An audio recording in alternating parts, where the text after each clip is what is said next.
Hey everybody, it's Mr. Zabo again with the third and final video on our function operations.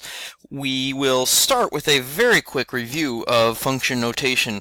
If our function f is defined as f of x equals x plus 2, find f of 4. It's telling us to input 4 in for x into our function. So x being our input, f of x being our output or our y. When I input 4 in for x, I will substitute that in. I like to substitute that using parentheses, representing I'm putting it in for that x, and I get f of 4 is equal to 6.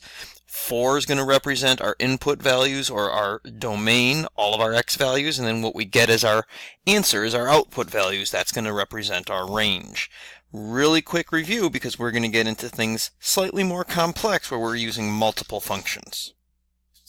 And here we go. We're going to call this composition of functions. This is when we have g of f of x, where I'm going to substitute one function in for the other function.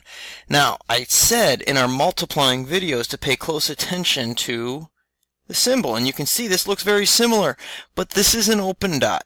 And there's a big difference between a closed dot, which is going to mean to multiply your functions, and an open dot, and I'll draw that a little bit clearer, which is going to represent the composition of our functions, which means substitute one function in for the other, or evaluate one function, take its output, and use it as the input for your second function. That's what this is saying.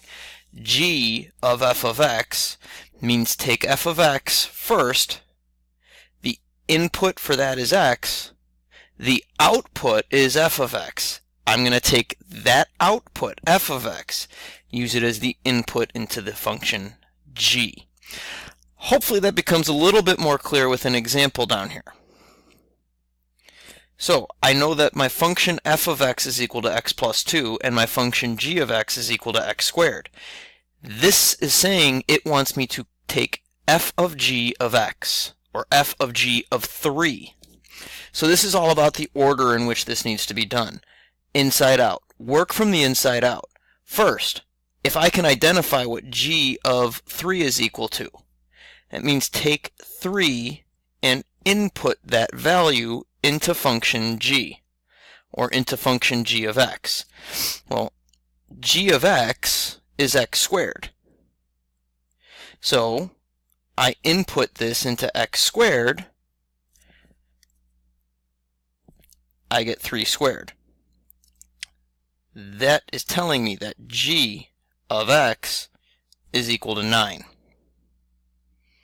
So I know that this value here is actually equal to 9. Now it's telling you to take that as your input into function f. Take f of 9. So take 9, input it into function f, or f of x. F of x is x plus 2. So that gives me 9, my input, plus 2, which is 11. So I can say that f of g of 3 is equal to 11. I put 3 in for x, in function g, I get a 9 out. That 9 goes into my x. For function f, I get 11 out. And let's try that one more time, but now we're going to change the order. Now, 3 goes into function f first, because I work from the inside out. Okay, so I put 3 into function f. That gets me 3 plus 2 for function f. That is going to be the input into function g. So I get g of 3 plus 2 is 5. G, if I go to that function now, is x squared. I put 5 in. I get 25 out. So using this notation, I'd state that g of f of 3 is equal to 25. I could use my other notation and say that g of f of 3 is equal to 25.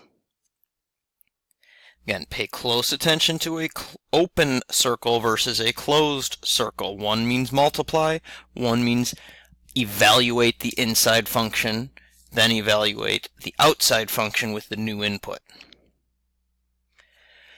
One more way to look at problems like this, and this is going to be a little more complex, where we're not going to give you the input value, we're just going to leave it as x. So once again, this means to find the composite, not multiply my functions. So it means to take function h and input function k of x.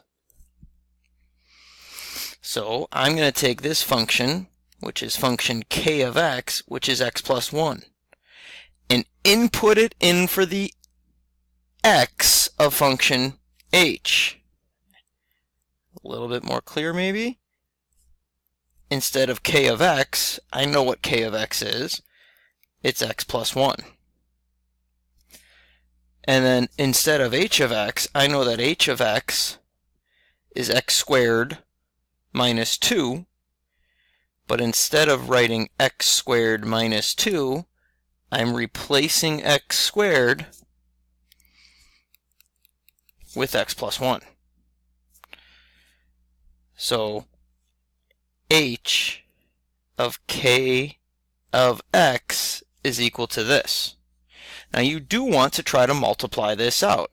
I am going to multiply x plus 1 squared, or x plus 1 times x plus 1, to get x squared plus 2x plus 1. That's what I get when I multiply this binomial or square that binomial, and I still have the minus 2. So I'm going to say that h of k of x is equal to x squared plus 2x minus 1 plus 1 and minus 2. Take a second, pause the video, and see if you can identify what k of h of x is.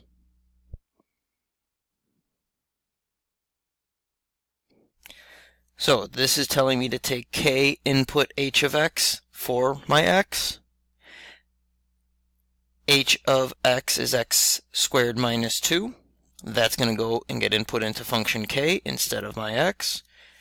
And so I can say that k of h of x is equal to x squared, negative 2, and plus 1, minus 1. That is the composite function.